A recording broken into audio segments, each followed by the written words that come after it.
ये सत्य घटना है परमात्मा कबीर देव जी के सह शरीर इस भूलोक को छोड़कर सतलोक जाने की। इस लीला को करके उन्होंने सिद्ध कर दिया कि वे ही सच्चे और पूर्ण परमात्मा हैं। कबीर प्रभु की ये लीला हमें ये संदेश भी देती है कि परमेश्वर किसी धर्म या जाति के बंधन में नहीं बंधा, वो तो सबके लिए एक है। और अगर किसी ने सतभक्ति की है तो पृथ्वी के चाहे जिस भी कोने में शरीर छोड़े, वो अपने पुण्य कर्मों के प्रताप से उद्देशित लोक को ही प्राप्त होता है। ये बात उस समय की है जब ये कहा जाता था कि मगहर में मरने वाला नरक में जाता है और अगले जन्म में उसे गधे के रूप में जन्म लेना पड़ता है। इसके अलावा ये भी कहते हैं कि अगर किसी को मोक्ष चाहिए तो उसे काशी आना चाहिए और वहीं अपने प्राण त्यागने चाहिए, जिस कारण से मोक्ष अभिलाषी वृद्ध लोग अपना अंतिम समय अपने अपने पुरोहितों के घर काशी व्यतीत करने के लिए, निवास करने के लिए आने लगे तथा पुरोहितों को उनके खाने के रुपए तथा पुरोहितों की पूजा अलग से प्रति महीना देने लगे, जिस लालचवश काशी के पंडों ने वृद्धों को अपने अपने घर पेइंग गेस्ट के रूप में रखने लगे। एक एक पुरोहित के घर 10-10 वृद्ध हो गए। कोई रोगी तो कोई अन्य परेशानी से ग्रस्त होने लगे तो उन लालची पंडों ने मीटिंग करके षड्यंत्र के तहत वृद्धों को मारने के लिए गंगा दरिया के किनारे एक करोंत यानी आरा लगाया।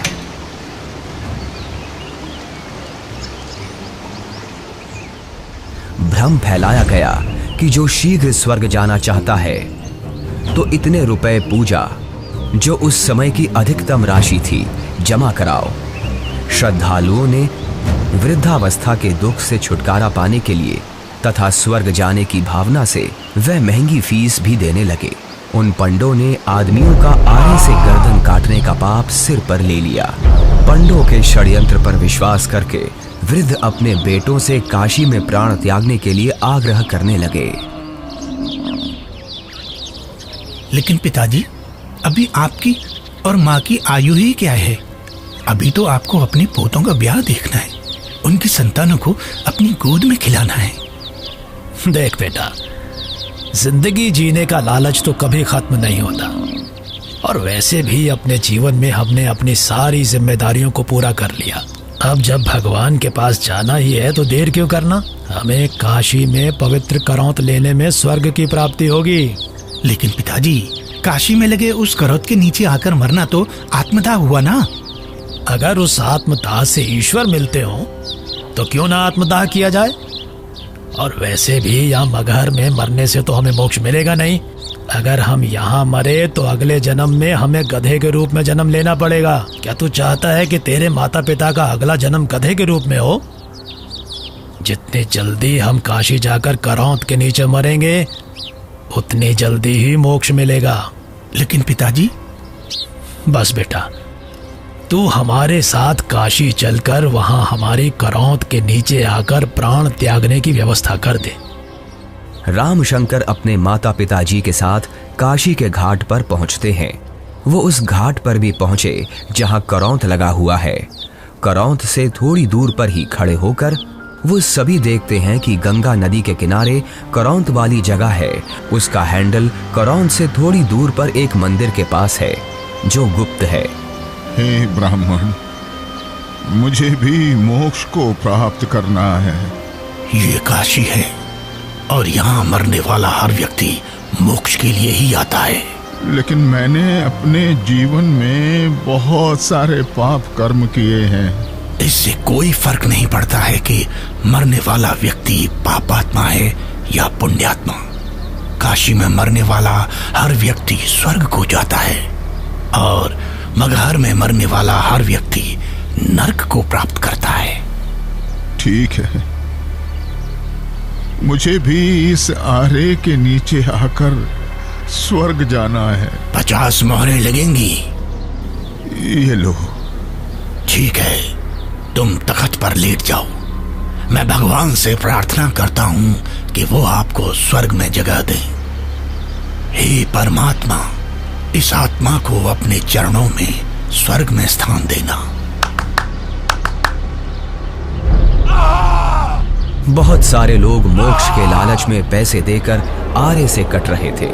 कुछ माता पिता अपने पुत्रों से अनुरोध कर रहे थे कि हमें भी आरे से कटवा दो ताकि हम जल्दी स्वर्ग चले जाएं। इस प्रकार रामशंकर भी लाइन में लगकर करौंद के पास आता है और अपने पिताजी को करौंद पर गर्दन रखते हुए देखता है। तभी पंडा इशारा करता है। दूसरा पंडा हैंडल घुमाता है, लेकिन हैंडल उलझ जाता है। थोड़ी देर बाद पंडा कहता है कि अभी भगवान ने आपकी कुर्बानी स्वीकार नहीं की है, कुछ दिन बाद फिर से आना। तभी हैंडल घुमाने वाला पंडा करौंद को ठीक करके इशारा करता है कि अब करौंद ठीक है, अगले का नंबर लगाओ। इस तरह फिर उनकी माता का नंबर आता है। उनकी गर्दन कट जाती है।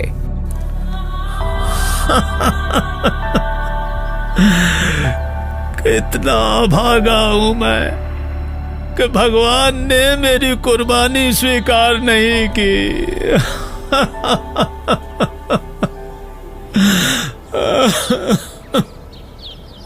कबीर परमेश्वर जी इस भ्रम को दूर करना चाहते थे कि सच्चा भक्त किसी भी स्थान पर प्राण त्यागे वह उद्देशित लोक को प्राप्त होता है। सत्य कर्मों, पुण्य कर्मों को करने वाला व्यक्ति, सत्य साधना करने वाला व्यक्ति संसार के चाहे जिस कोने में भी शरीर छोड़े और चाहे जैसे छोड़े, वो अपने पुण्य कर्मों के प्रताप से ईश्वर के पास चला जाता है, नरक नहीं जाता। लेकिन दुष्कर्मों को करने वाला इंसान चाहे जहां भी मरे, चाहे काशी हो चाहे मगहर, उसे नरक की ही प्राप्ति होती है। सतलोक को प्राप्त करने के लिए पुण्य कर्म जरूरी हैं, ना कि काशी क्रोध के नीचे मरना। कबीर जी क्षमा कीजिए, लेकिन हम इस बात से सहमत नहीं हैं। ये पुण्य कर्मों को करने वाला व्यक्ति चाहे काशी में मरे या मगहर मरे, उसे स्वर्ग की ही प्राप्ति होगी। सत्य ये है कि अगर कोई भी व्यक्ति काशी में मरता है तो वो चाहे पुण्यकर्मी व्यक्ति हो या पापकर्मी, उसे स्वर्ग की ही प्राप्ति होगी। और अगर कोई व्यक्ति मगहर में मरता है तो वो चाहे पुण्यकर्मी हो या पापकर्मी, उसे नरक की ही प्राप्ति होगी। और इतना ही नहीं, मगहर में मरने वाला अगले जन्म में गधे के रूप में ही जन्म लेगा, ये भी निश्चित है। उस व्यक्ति को भी स्वर्ग की प्राप्ति नहीं होगी। ठीक है, तो मैं फिर मगहर में ही शरीर का त्याग करूंगा और स्वर्ग नहीं, स्वर्ग से भी आगे सतलोक जाऊंगा। और आप सभी पंडितों से मेरा आग्रह है कि आप सभी मेरे साथ मगहर चलें और मेरे शरीर छोड़ने के बाद अपनी ज्योतिष विद्या का प्रयोग करके ईमानदारी से सभी लोगों को ये बता देना कि मैं कहाँ गया हूँ। लोगों के बीच का ये भ्रम दूर होना चाहिए कि मोक्ष केवल काशी मथुरा में शरीर का त्याग करने से नहीं होगा, बल्कि मोक्ष केवल यथार्थ भक्ति से और मर्यादा में रहकर अपने जीवन का निर्वहन करने से होगा। आज आपके मुक्ति का दिन है। करौंद के नीचे आकर मोक्ष पाने के लिए तैयार हो आप? इस आरे अर्थात करौंद से मुक्ति प्राप्त करने के लिए कितनी मोहरें लगेंगी? केवल 50। पिताजी, आपको उस करौंद के नीचे अपने प्राणों को त्यागने की जरूरत नहीं है। क्यों? पर बेटा फिर मुझे मुक्ति कैसे प्राप्त होगी? पिताजी, मैं अभी एक बड़े महापुरुष कबीर देव जी के पास से ही आ रहा हूं। उन्होंने कहा है कि जो व्यक्ति पुण्य कर्म करता है वो सतलोक ही प्राप्त करता है। उसकी मृत्यु चाहे जहां हो। बल्कि खुद कबीर जी मगहर में शरीर त्याग कर ये साबित करने जा रहे हैं कि मगहर में मरने वाला नरक नहीं जाता। यदि उसने सत्कर्म किए हैं तो वो भी स्वर्ग ही जाता है। आपको करौंद के नीचे अपने प्राण त्याग करने की जरूरत नहीं है। पिताजी, इन दुष्टों ने माता जी की हत्या की है। ये पाप कर रहे हैं। अरे अरे, ये क्या कर रहे हो? कबीर देव जी को ज्ञान नहीं है। तुम्हारा दिमाग फिर गया? ज्ञान नहीं है? वो तो साक्षात परमात्मा हैं। तो ठीक है, हम भी उनके साथ मगहर चलते हैं और देखते हैं कि उनकी कही गई बातों में कितना सच है और कितना झूठ।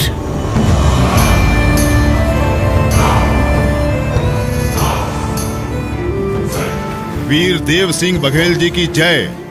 महाराज, हमें ज्ञात हुआ है कि कबीर देव जी अपने शरीर का त्याग करने के लिए मगहर जा रहे हैं, लेकिन हमने सुना है कि मगहर में जो भी अपने शरीर का त्याग करता है उसे कभी स्वर्ग की प्राप्ति नहीं होती है। कबीर देव जी तो साक्षात परमेश्वर हैं और वो शरीर का त्याग चाहे जहां करें।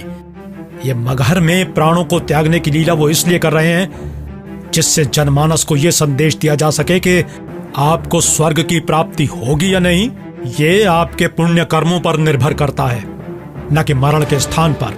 हमें कबीर देव जी के साथ जाना चाहिए। हाँ, हमें सिर्फ जाना ही नहीं है, अपितु कबीर देव जी के शरीर त्याग देने के बाद हमें उनके शरीर की रक्षा भी करनी है, जिससे उनका हिंदू धर्म विधि से अंतिम संस्कार किया जा सके। क्योंकि अगर हमने उनके शरीर की रक्षा नहीं की तो वो मुस्लिम उनके पार्थिव शरीर पर कब्जा करके उन्हें दफना देंगे। परमात्मा कबीर देव जी केवल हम हिंदुओं के भगवान हैं, उन मलेच्छ मुस्लिमों के नहीं। इसलिए हम आपको आदेश देते हैं, तुरंत ही सेना को हमारे साथ चलने को तैयार किया जाए। कबीर देव जी मगहर के लिए प्रस्थान करते हैं। वो नदी के किनारे से होकर गुजरते हैं, जंगल से गुजरते हैं। दिखता है कि उनके पीछे काफी सारे भक्त भी जा रहे हैं। कबीर प्रभु के साथ हिंदू और मुसलमान दोनों धर्मों को मानने वाले भक्त हैं। काशी के करौंत का समर्थन करने वाले पंडे हैं, विद्वान पंडित जिनके साथ सालिक राम भगवान की मूर्ति है, और बड़े बड़े टीका चंदन लगाने वाले पंडित जिनके साथ काफी सारी पुस्तकें हैं, वो भी कबीर प्रभु के साथ हैं। रामशंकर और उसके पिता भी कबीर प्रभु के साथ हैं। तभी उनके पीछे वीर देव सिंह की सेना भी आ जाती है। वीर देव सिंह कबीर देव जी को प्रणाम करते हैं। कबीर प्रभु के पीछे काफी सारे भक्त और सेना भी चल रही है। कबीर प्रभु चलते रहते हैं और जो भी कबीर प्रभु को जाते हुए देखता है उनके पीछे चल देता है।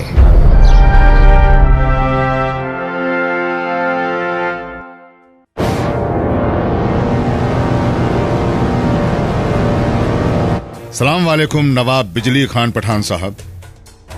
वालेकुम अस्सलाम। कहिए, क्या खबर है? जी नवाब साहब, हमें पता चला है कि खुदा के रूप हमारे पीर कबीर जी महाराज मगहर आ रहे हैं, और सुना है कि वो यहाँ अपनी रूह को अपने जिस्म से आजाद करके सतलोक को रवाना हो जाएंगे। क्या? फिर तो हमें इसी पल कबीर जी के पास पहुंचना होगा, और कबीर जी की रूह के इस दुनिया से जाने के बाद उनके जिस्म को अपने कब्जे में लेकर इस्लाम के रिवाजों से उनके शरीर को धरती में दफन करना चाहिए। और इस बात का भी ख्याल रखना चाहिए कि उनका जिस्म काफिर हिंदुओं के हाथ न लगे। जी नवाब साहब, ऐसा ही होना चाहिए। सेना को हमारे साथ कबीर जी के पास चलने के लिए फौरन तैयार किया जाए, लेकिन कबीर जी को इस बात की अभी भनक न लगे।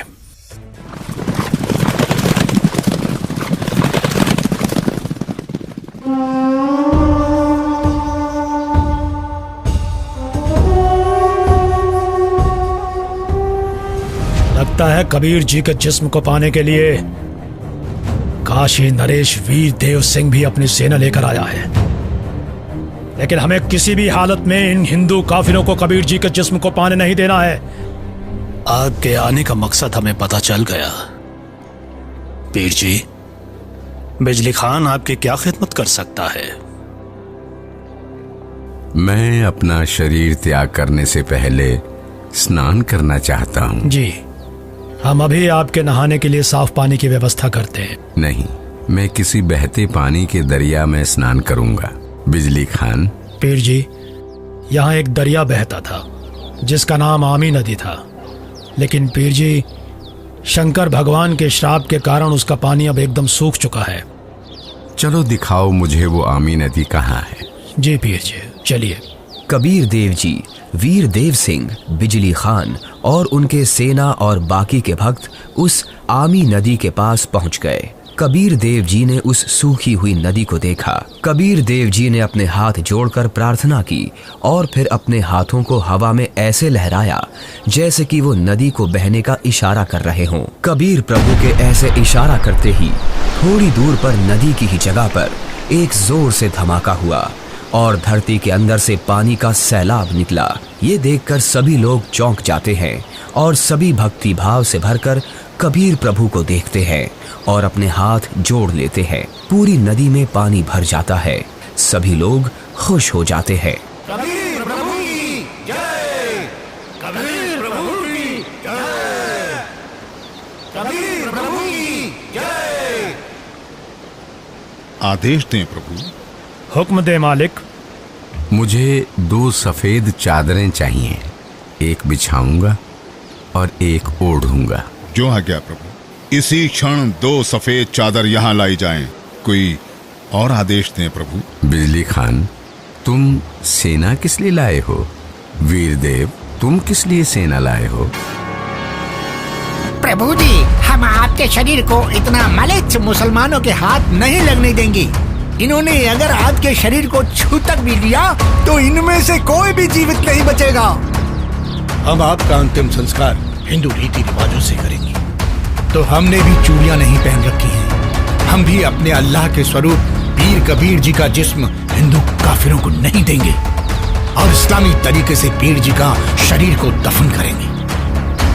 और अगर ऐसा नहीं हुआ तो इसका अंजाम बहुत बुरा होगा।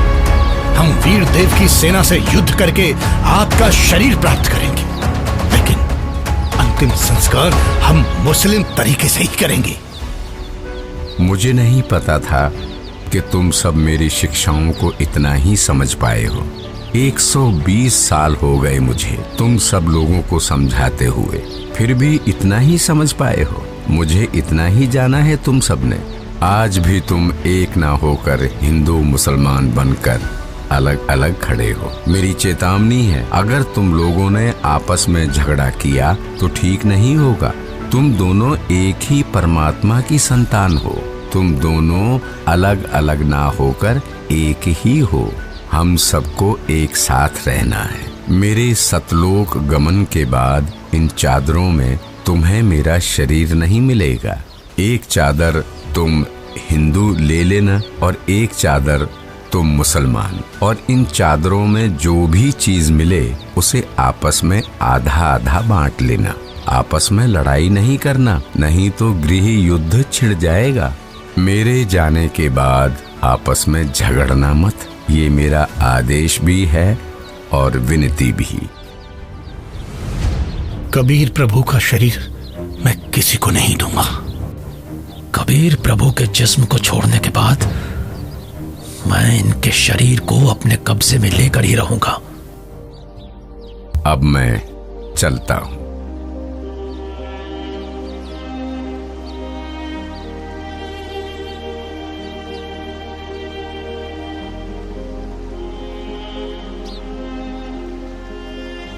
देखो ब्राह्मणों, मैं जा रहा हूं सतलोक, इस पृथ्वी से और तुम्हारे स्वर्ग से शंखों कोस दूर।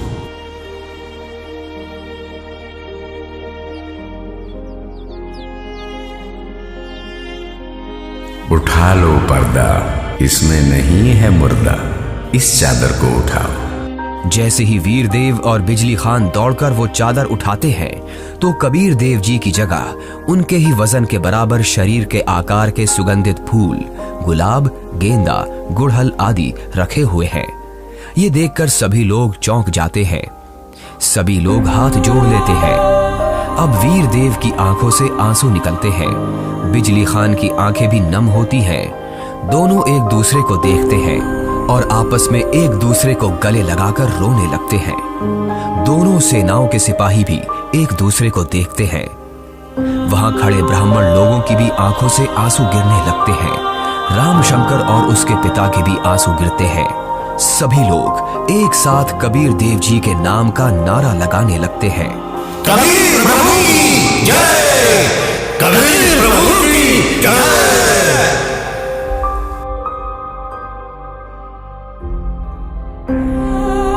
कबीर प्रभु, हमको माफ करना, हमने आपको पहचाना नहीं। आप तो खुद अल्लाह ही थे। बहुत बड़ी गलती हो गई हमसे, हमने भगवान को नहीं पहचाना। कबीर प्रभु की बात हमने नहीं मानी। अब हम सब एक होकर रहेंगे और उनकी कही सारी बातें मानेंगे। या अल्लाह, माफ कर हमें। भगवान माफ करो हमें। कबीर भगवान हमें माफ करो। भगवान हमें माफ करो। फिर हिंदू और मुसलमानों ने आपस में वो फूल बांट लिए और मगहर में ही कबीर प्रभु की याद में 2 अलग अलग स्थानों का निर्माण किया। और फिर उन्हीं में से कुछ फूल लाकर वीर देव सिंह ने काशी में चौरा का भी कबीर प्रभु जी के स्थान का निर्माण किया। उसे कबीर चौरा नाम से जाना जाता है। वहां पर कबीर पंथ का बहुत बड़ा आश्रम बना है। कबीर प्रभु जी ही सच्चे और पूर्ण परमात्मा हैं, जिन्होंने हम सबको रंग भेद, जाति धर्म भेद आदि के आधार पर ना बंटकर एकजुट रहना सिखाया। परमात्मा एक विशेष जाति या समूह का नहीं होता। परमात्मा तो सबका एक है, जिसका नाम कबीर देव है।